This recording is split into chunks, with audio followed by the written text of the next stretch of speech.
샬롬 샬롬 샬롬 샬롬. 하나님 사랑합니다. 여러분 주 안에서 사랑합니다. 시편 54편 1절에서 7절 말씀이죠.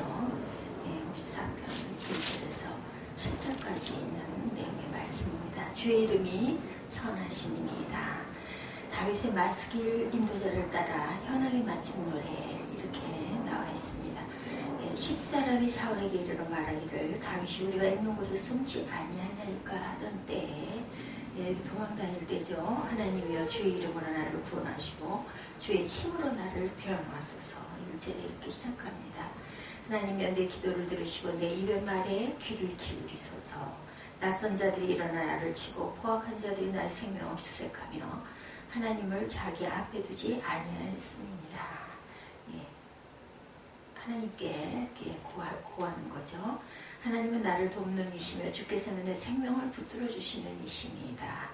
주님께서 내 원수에게 악을 갚으시리니 주의 성실하심으로 그들을 멸하소서. 내가 낙헌제로 주께 제사하리다. 야훼여 주의 이름에 감사하오리니 주의 이름이 선하심이다. 그래서 오늘 제목을 주의 이름이 선하심이다 이렇게 잡았습니다. 참으로 주께서는 모든 환난에서 나를 건지시고 내 원수가 보응받는 것을 내 눈이 똑똑히 보게 하셨나이다. 하나님께서 내 생명을 지키시고 나를 건지셔서 너무 하나님은 선하십니다. 악인들이 나를 멸하려고 합니다. 포악한 자들이 내 생명을 쫓아다닙니다. 나를 죽이려고 합니다. 하나님을 자기 앞에, 생명은 하나님 것인데 하나님을 자기 앞에 두지 않고 자기들 마음대로 내 생명을 노리고 다닌다. 이렇게 하나님께 이르는 거예요. 인생 한쪽 어깨에 생존이라는 짐, 또 한쪽 어깨에는 죽음이라는 짐을 지고 고갯마루를 오르는 나그네와 같은 우리의 삶입니다. 그럼에도 불구하고 그 짐은 누구도 대신 질 수가 없고 본인만이 감당해야 한 자신의 몫이죠. 만일 질병에 걸렸다면 약을 사주고 병원에 입원시켜주고 이런 돌봄이 가족들에게는 분명히 있습니다. 근데 대신 아플 수도 없고 수술을 받아도 대신 받을 수도 없고 죽을 때 누가 대신 죽어줘서 내가 살아있을 수 있는 그런 것이 아닙니다. 또한 아무리 부귀 없는 영화 권세를 누리는 사람도 얼마든지 젊고 건강한 사람일지라도 벗을 주고 벗을 수 없는 본인만이 짊어져야 할 각각의 몫이 짐들이죠. 사랑하는 자식이나 사랑하는 아내일지라도 이 죽음 그리고 질병, 생로병사를 대신 져줄 사람은 없습니다. 누구도 우리가 세상을 사노라가며 반드시 자연은 육체적으로 정신적으로 고통의 짐과 더불어 마지막까지 벗지 못하는 죄악의 짐, 죽음의 짐을 맡겨버릴 것이 세상에 아무데도 정말 없는 것일까. 내 힘으로 질 수 없는 죽음과 또한 죄악과 이런 심판의 짐을 대신 져주리가 과연 누구인지 오늘 성경에서 우리가 우리 시편, 다윗 시편 554편을 통해서 한번 찾아보죠. 사랑을 성실한 사람들의 모습이 나타나 있습니다. 하나님께서 이스라엘 백성들에게 요구하신 것은 형식적인 제사가 아니죠. 하나님이 사랑하신 것처럼 이스라엘 백성들도 하나님을 사랑하고 이웃을 사랑해야 할 것을 명령하셨어요. 신명기 6장 5절에 보면 너는 마음을 다하고 뜻을 다하고 힘을 다하여 내 하나님 야훼를 사랑하라 이렇게 말씀하죠. 레위기 19장 18절에도 원수를 갚지 말며 동포를 원망하지 말며 내 이웃 사랑하기를 내 자신과 같이 사랑하라. 나는 야훼이니라. 물론 이스라엘 주변에는 하나님 대신 미신과 우상을 숭배하는 이방인들이 너무나 많았습니다. 하나님께서는 그러한 나라들 가운데 이스라엘 백성들만은 미신이나 우상이 아니라 창조주 하나님을 사랑하고 이웃을 사랑하는 구별된 삶을 살아가거라 라고 말씀하시죠.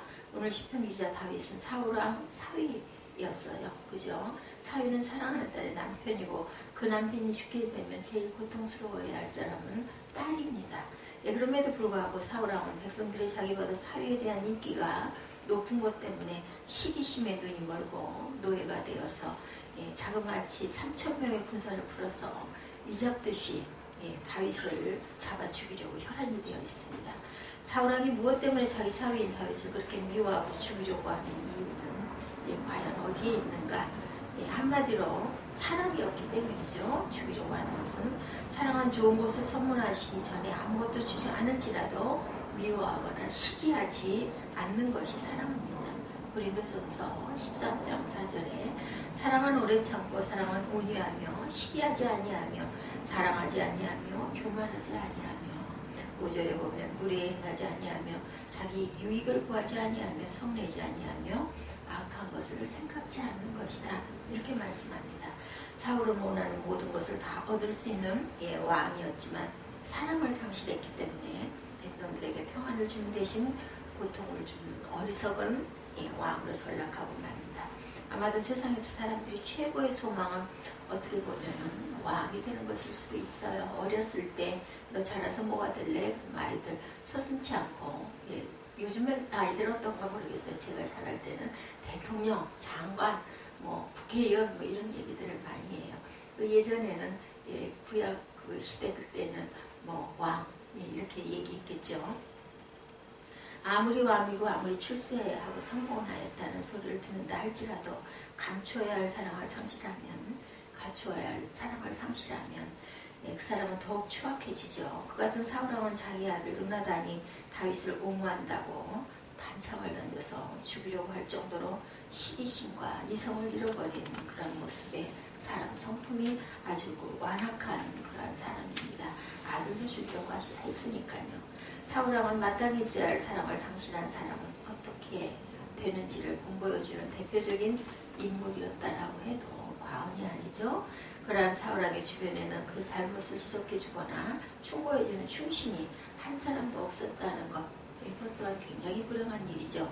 오히려 사울왕의 주변에는 그 기회를 이용하려고 사울왕의 편에 붙어서 고자질하고 아첨을 해서 정축을 따려는 사람들만 많았습니다. 더구나 다윗과는 아무런 이해관계가 없는 사람들이 많이 일어나서 다윗을 잡아 죽이려는 사울왕을 돕는 사람들만 점점 늘어갑니다. 물론 그들은 다윗과 달리 하나님을 전혀 두려워하지 않는 불신의 사람들이었겠죠. 시편 그 54편 3절에 보면 낯선 자들이 일어나 나를 치고 포악한 자들이 나의 생명을 수색하며 하나님을 자기 앞에 두지 아니하였음이니이다. 이렇게 말합니다. 사울왕이 사랑해야 할 사위 다윗을 미워해서 사방에 군대를 풀어 수색하는 바람에 블레셋 국경지대의 경비가 허술해진 틈을 타서 블레셋 군대가 그일라 지방을 침략해 옵니다. 사울왕은 한 개인에 대한 시기심과 증오에 노예가 되어서 나라의 안위에 무한심한 결과 국가가 위기에 처하게 됩니다. 다윗은 사울왕에게 쫓겨다니면서 항상 나라를 걱정하고 국민들의 안위를 염려해한 사람이었습니다.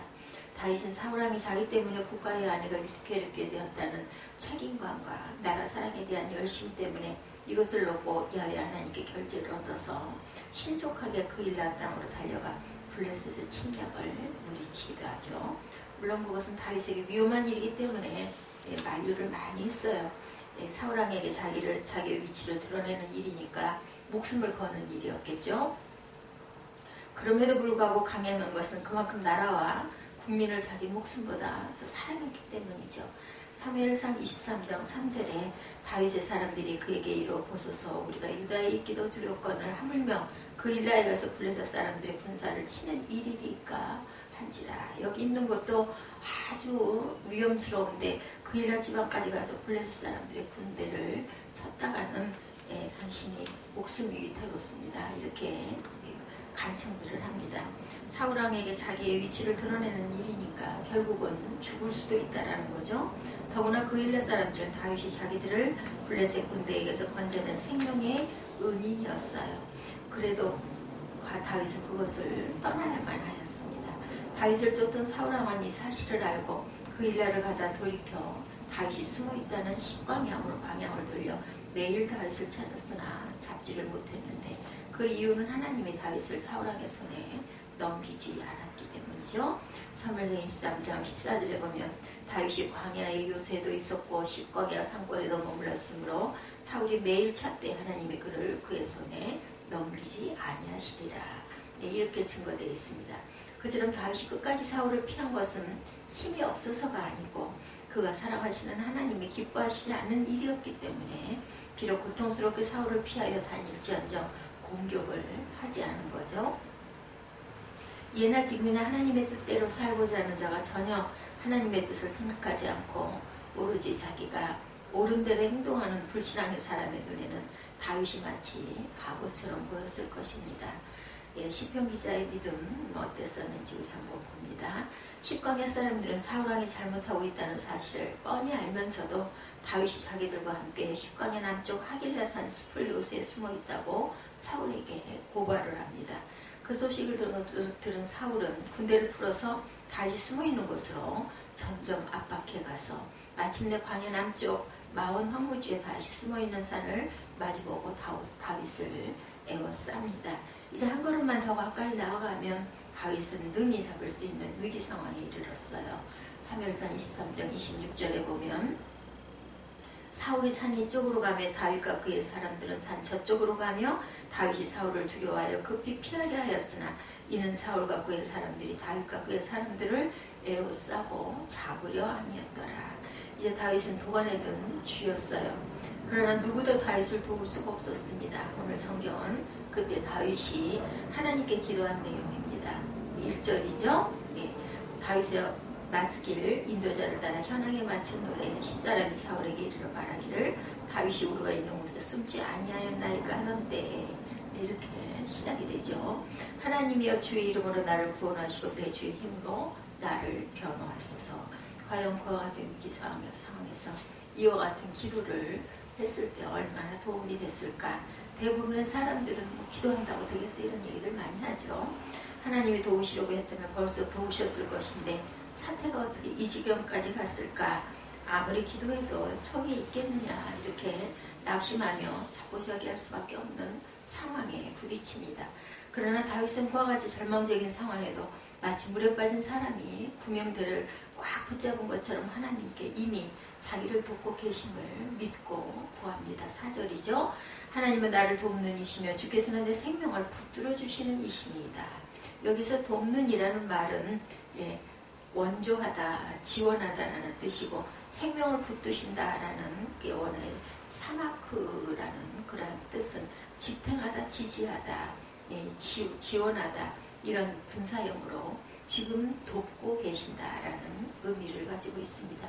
현실적으로는 사울의 손에 잡힐 위기, 일촉즉발에 놓여 있는데도 불구하고 하나님이 이미 돕고 계신다는 믿는 증거는 과연 무엇이었을까? 그것은 하나님이 불의한 사울왕과 달리 정의로우시고 성실한 분이시기 때문에 결코 자기를 원수의 손에 넘기지 않으실 것이고 또한 악으로 갚으시긴데 원수에게 5절에 보면 주의 성실하심으로 그들을 멸하셔서 그것만이 아니죠. 그 같은 위기 상황에 대부분 사람처럼 낙심하고 두려워하고 원망하고 불평할 수밖에 없는데 오히려 시편 기자는 하나님께 감사의 제사를 드리겠다. 6절입니다. 내가 낙한 자로 주께 제사하리다. 야훼여 주 이름에 감사하오리니 주의 이름이 선하십니다. 대단한 믿음이죠. 자기가 위기를 만났을 때 아무도 돕는 자가 없고 다 하나같이 원수의 편이 되었으나 하나님만은 유일하게 내 편이시고 나를 환난 중에서 건져내시고 원수는 보응을 받을 것이다. 이렇게 7절에 주께서는 모든 환난에서 나를 건지시고 내 원수가 보응받는 것을 내 눈이 똑똑히 보게 하셨나이다. 이렇게 증거되어 있습니다. 사무엘상 23장 27절에 보면 전령이 사울에게 와서 이르되 급히 오소서 블레셋 사람들이 땅을 침노하나이다. 이렇게 나와 있습니다. 그 순간에 조금만 더 늦어도 사울의 평생 소원이 이루어지는 그 순간에 하필이면 블레셋 군대가 쳐들어온다라는 겁니다. 만일 그대로 방치한다면 나라가 통째로 블레셋의 손에 넘어간 나라가 멸망하게 될 위기가 찾아옵니다. 그 상황이 얼마나 위급하고 급박했던지 사울은 블레셋을 막기 위해 다윗을 쫓던 군대를 회군합니다. 28절이죠. 사무엘상 이에 사울이 다윗 뒤쫓기를 그치고 돌아와 블레셋 사람들을 치러 갔으므로 그곳을 셀라하만 곳이라 칭하니라. 결국 다윗을 죽이려 하던 사울왕은 다윗을 죽이기 전에 그 계속되는 블레셋과의 전투 중에 길보아 패전에서 중상을 입고 자기 스스로 목숨을 끊는 결과가 일어나죠. 31장 3절에 보면 사울이 패전하며 활 쏘는 자가 따라잡으니 사울이 그 활 쏘는 자에게 중상을 입은지라. 14절에 그가 무기를 든 자에게 이르되 내 칼을 빼어 그것으로 나를 찌르라. 할례 받지 않은 자들이 와서 나를 찌르고 모욕할까 두려워하노라. 이렇게 나와 있습니다. 무기를 든 자가 심히 두려워하며 감행하지 아니하느니라. 이에 사울이 자기의 칼을 뽑아 그 위에 엎드러졌다. 본인이 자살을 하죠. 칼에 엎드러져서. 믿음의 사람 다윗은 하나님이 그를 도우심으로 죽지 않고 살아 사울의 뒤를 이어 이스라엘의 왕이 됩니다. 기적이죠. 그것만이 아니고 온 인류를 구원하시기 위해 세상에 오시는 예수 그리스도께서 탄생하실 영광스러운 가문의 조상이 됩니다. 다윗은. 우리가 세상을 산호가노라면 나의 잘못으로 인해 실패하기도 하고 내 딴은 최선을 다했으나 오히려 더욱 어려움에 처할 때도 많이 있습니다. 오늘 성경 말씀에 다윗이 비록 사울에게 쫓겨다니지만 하나님이 그를 도우시기 때문에 사울이 다윗을 잡을 수 없었다고 이렇게 나타나죠. 우리도 마찬가지입니다. 설령 내가 지금 어려움을 처해서 아무런 소망이 없고 아주 살아갈 힘이 없다 할지라도 또한 아직까지 건강하다 하는 것은 나도 모르는 사이에 하나님께서 나를 돕고 계시는 것이라는 것을 우리가 깨달아 알아야 합니다. 시편 37편 24절에 보면 그는 넘어지나 아주 엎드러지지 아니하면 여호와께서 그의 손으로 붙드시니로다. 붙드신다고 하죠. 하나님께서 지금도 의지하고 기대하고 지탱하고 지원한다라는 뜻을 갖고 있습니다. 누구도 병들기를 원치 않기 때문에 몸에 좋다는 것을 찾고 또한 몸에 좋다는 운동을 열심히 하지만 건강을 보정하지 못하고 때로는 불치의 병에 걸리기도 합니다. 누구도 자기가 하는 일이 성공하기를 원하고 최선을 다하고 심지어 뒤까지 짊어지고 하루도 쉬지 못하고 열심히 일하지만 불경기로 인해 수많은 사람들이 실직과 도산과 폐업을 당하기도 합니다.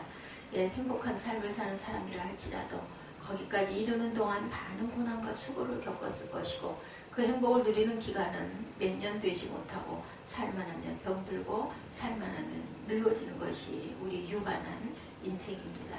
누구도 초대하지 않았음에도 불구하고 예고 없이 불쑥 찾아오는 강도처럼 언젠가는 반드시 한 번을 죽음을 맞이하게 될 때 그 누구도 나를 대신하지 못하죠.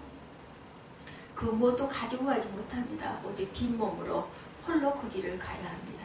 그러한 세상에서 아무런 조건 없이 나와 아무런 상관이 없는 것 같은데도 그러한 나에게 찾아오셔서 수고하고 무거운 짐진 자들아 내게 오라 내가 너를 쉬게 하겠다고 나의 짐을 대신 지시겠다고 자원하시는 친구인이 바로 예수 그리스도시죠. 인간은 달면 삼키고 쓰면 뱉지만 예수님은 나의 질과 나의 죄악과 나의 죽음의 짐을 대신 지시기 위해서 죄 없는 몸이 죄인처럼 취급을 받고 온갖 모욕과 채찍과 십자가의 죽음 앞에서도 묵묵히 나의 죄를 대신해서 고난을 받으시고 죽기까지 하신 것은 나를 사랑하시기 때문이라 증명한 것이죠. 그때 나는 주님을 몰랐고 그때 나는 주님을 부인했었고 그때 나는 주님을 불신했으나 그래도 주님은 나를 버리지 아니하셨고 그래도 주님은 내 짐을 지시고 십자가에 달려 대신 죄값을 지불하신 분. 왜 그렇게 하셨을까요? 하나님께서 나에게 그만한 가치가 있다고 나를 내 생명을 대신 하나밖에 없는 독생자 아들에게 그 죄를 전가해서 나를 사랑하시기 때문에 구원하시느라고 짊어지게 한 증거 그것이 바로 십자가입니다. 그래서 교회가 십자가를 높이 세우죠. 보면 로마서 5장 8절에 우리가 아직 죄인 되었을 때 그리스도께서 우리를 위하여 죽으심으로 하나님께서 우리에 대한 자기의 사랑을 확증하셨느니라 이렇게 증거합니다. 왜 나는 아직까지 사랑을 경험하지 못하고 그 행복을 누리지 못하고 있는 것일까? 그것은 사랑은 상대적이기 때문입니다. 불행한 사람은 일방적인 짝사랑이라면 나를 사랑하는 하나님은 짝사랑을 원치 아니하시고 나도 그와 같은 하나님을 사랑한다고 반응하기를 원하시죠. 이제 그 하나님께 믿음의 손을 내미시고 그리고 침몰하는 배에서 바다에 뛰어내린 사람이 헬리콥터에서 내린 구명대 밧줄을 믿음으로 꽉 붙잡고 살아남는 것처럼 그 몸이 바다에서 끌어올려지듯이 내가 할 수 있는 일은 오직 믿음으로 나의 구세주이신 예수 그리스도를 붙잡기만 하면 되는 것이죠. 그래서 주님의 그 은혜를 내게 주시려고는 우리를 이 자리에 부르시고 이 소리를 듣게 하시고 이제 나는 믿음으로 주님께 나아가 내 마음을 활짝 열기만 하면 됩니다. 히브리서 4장 16절에 그러므로 우리는 긍휼하심을 받고 때를 따라 돕는 은혜를 얻기 위하여 은혜의 보좌 앞에 담대히 나갈 것이니라. 그렇게 하기만 하면 나의 현실은 여전하지만 나의 마음은 크게 달라졌음을 알게 될 것이고, 그것을 무서워하지 않고 원망하지 않고 오히려 감사하는 시편 기자처럼 찬송하게 되겠죠. 히브리서 13장 6절에 그러므로 우리가 담대히 말하되 주는 나를 돕는 이시니 내가 무서워하지 아니하겠노라. 사람이 내게 어찌하리요 하노라. 그 이유는 나를 돕는 이는 예수 그리스도심을 믿기 때문입니다. 이러한 믿음이 저와 여러분에게 함께 하시기를 주님의 이름으로 축복합니다. 하나님께서 나를 세상에 존재하게 하시는 까닭은 걱정과 염려와 불안과 고통스러운 삶을 살게 하기 위함이 아니고 나를 향한 하나님의 본심으로 이렇게 복되게 살기를 원하시죠. 창세기 49장 25절에 내 아버지 하나님께로 말미암나니 그가 너를 도우실 것이요 전능조로 말미암나니 그가 내게 복을 주실 것이라. 위로 하늘의 복과 아래로 깊은 샘의 복과 젖먹이는 복과 태의 복이로다. 이 같은 하나님의 사랑을 깨달은 사람은 하나님을 향해 오늘 시편 기자처럼 하나님께 도움의 손길을 내밀게 됩니다. 하나님 나를 도와주옵소서 기도하게 되죠. 그리고 하나님이 분명히 나를 돕고 계시고 또한 도우실 것을 믿고 안심하게 됩니다. 감사하게 되고 기뻐하게 되죠. 기도하게 됩니다. 내가 그렇게 사는 것이 하나님이 내게 향하신 뜻이다. 데살로니가전서 5장 16절 말씀이죠. 항상 기뻐하라. 쉬지 말고 기도하라. 범사에 감사하라. 이것이 그리스도 예수 안에서 너희를 향하신 하나님의 뜻이니라. 기뻐하시기 바랍니다. 감사하시기 바랍니다. 그리고 기도하는 일상의 삶이 되시기를 주님의 이름으로 축복합니다. 기도하시겠습니다.